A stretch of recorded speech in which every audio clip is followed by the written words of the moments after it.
तर म्हणते बिरबलाच्या खिचडीची गोष्ट ऐका हा. एकदा काय झालं, अकबर बादशाह आणि बिरबल दोघं जण दिल्लीमध्ये थंडी पडली होती तेव्हा फिरायला निघालेले होते. तेव्हा त्या दिल्लीच्या अगदी अंगागटांना मोसमात एका तलावाजवळ जाताना बादशाला वाटलं की आपण बिरबलाला एक प्रश्न विचारावा. त्याने विचारला, बिरबल, या अशा थंडीच्या दिवसात एखादा माणूस थोड्या पैशांसाठी या तलावात स्वतःला गळ्यापर्यंत बुडवून घेईल का आणि असे संबंध रात्र काढेल का? तेव्हा बिरबल बादशाला म्हणला, खाबिद, परिस्थितीने एकदा माणूस गांजला की तो काही करायला तयार होतो. असा परिस्थितीने गांजलेला आणि शरीराने काटा असलेला माणूस हे नक्की करू शकेल. अकबर बादशाला बिरबलाच्या बोलण्यावर विश्वास बसला, कारण थंडीच तशी कडक होती. तो म्हणाला, असा जर माणूस तू शोधून काढलास तर मी त्या माणसाला 100 सुवर्णाच्या मोहरात देईन. ते ऐकल्यानंतर बिरबल म्हणला, ठीक आहे खाबिद, मी असा माणूस तुमच्याकडे घेऊन येतो. बिरबलाने एक संपूर्ण दिवस दिल्लीमध्ये शोधून तसा एक माणूस बादशाच्या समोर उभा केला.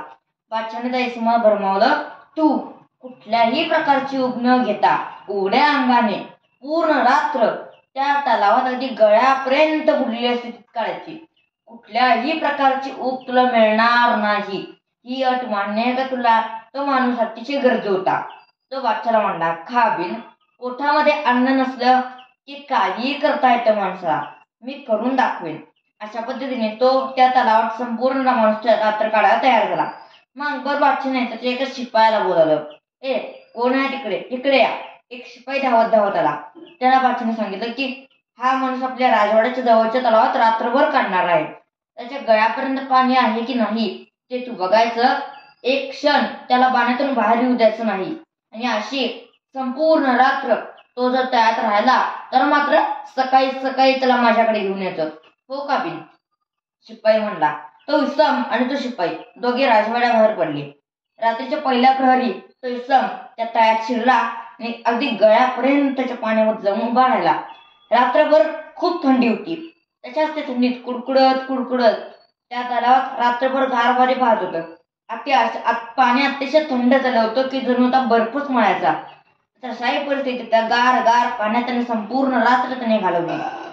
दुसऱ्या दिवशी ठरल्याप्रमाणे तो शिपाई आणि तो माणूस बादशाकडे आले. बादशाच्या समोर उभं राहिल्यानंतर बादशाने पाहिलं की त्याची अवस्था रात्रभर थंड पाण्यात उभं राहिल्यामुळे अगदी लाकडासारखी झाली होती. त्याने त्या बादशाने त्या इसमाला विचारलं, काय रे, तू कसं काय रात्रभर पाण्यात राहू शकलास? आम्हाला कळू तरी दे. त्यावर तो मनुष्य म्हणला, हुजूर, आपल्या वाड्याच्या सर्वात वरच्या मजल्यावर एक दिवा तेवत होता. रात्रभर मी थंड त्या तळ्यातून त्या दिव्याकडे एकटक बघून सगळी रात्र घालवली. तो एक दिवाच माझा आधार होता रात्रभर. आता या साध्या माणसाला 100 सुवर्ण मुद्रा मिळणार. ते ऐकून तिकडे उभ्या असलेल्या त्या बादशाच्या हुजुराला मत्सर पडला आणि त्या इसमाच्या वाक्य ऐकून तो बादशाला म्हणला, हुजूर, याला काय अर्थ आहे? आपल्या राजवाडा जरी त्या तलावातून लांब असला तरी सुद्धा त्या दिव्याची ऊब मिळाली की हो माणसाला. आणि तुम्ही काय म्हणलं होतं की कुठल्याही प्रकारची ऊब घ्यायची नाही. मी याला 100 सुवर्ण मुद्रा कसं मिळणार? बादशाला त्याचं म्हणणं पटलं. त्याने त्या इसमाला म्हणलं, हे बघ, मी तुला अगोदरच सांगितलं होतं की कुठल्याही प्रकारची ऊब घेतलेली चालणार नाही. तू अट मोडलीस, त्यामुळे तुला आता 100 सुवर्ण मुद्रा मिळणार नाहीत. जा, निघून जा इकडून.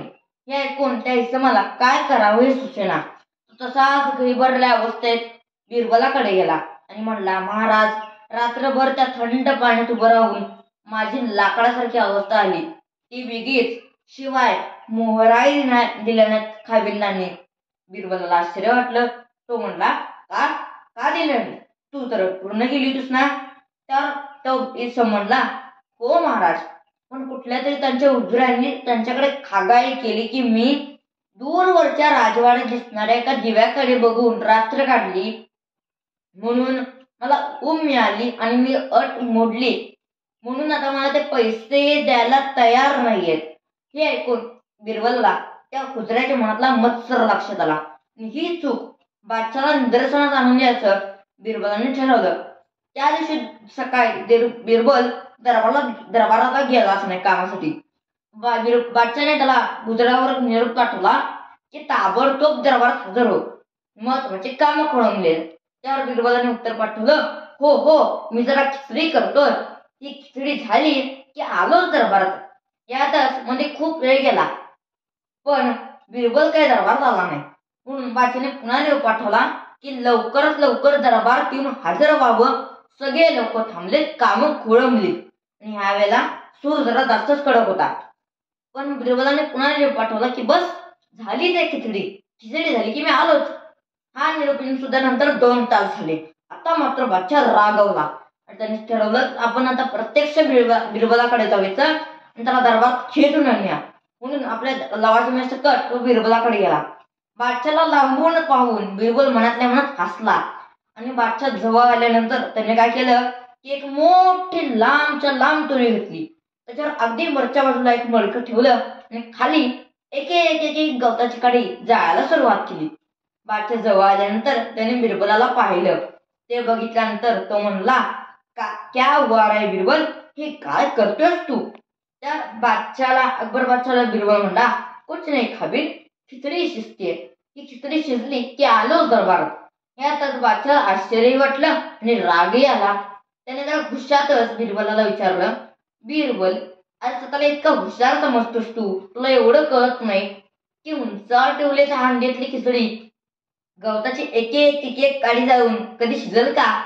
तर बिरबल मनात हसला आणि म्हणला, का नाही खाबील, थंडगार त्यात उभ्या असलेल्या एका माणसाला अर्धा कोस लांब एका दिव्याची जर मिळते म्हणातल्या, तर या हांडीतल्या खिचडीला त्या गवताच्या काडीची तर लांबच्या लांब उभी मिळालीच पाहिजे की, का नाही शिजणार खिचडी?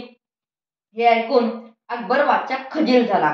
त्याला लक्षात आलं की बिरबलाच्या मनात काय आहे आणि त्याला मला काय सांगायचं आहे. त्याने ताबडतोब त्या गरीब कुसुमाला बोलावलं आणि त्याला 100च्या ऐवजी 200 सुवर्णमुद्रा दिल्या आणि तो जो गुजऱ्या होता मत्सरी त्याला 10 फटक्यांची शिक्षा सुनावली. अशा पद्धतीने त्या बिरबलाने त्या गरीब माणसाला न्याय मिळवून दिला. धन्यवाद.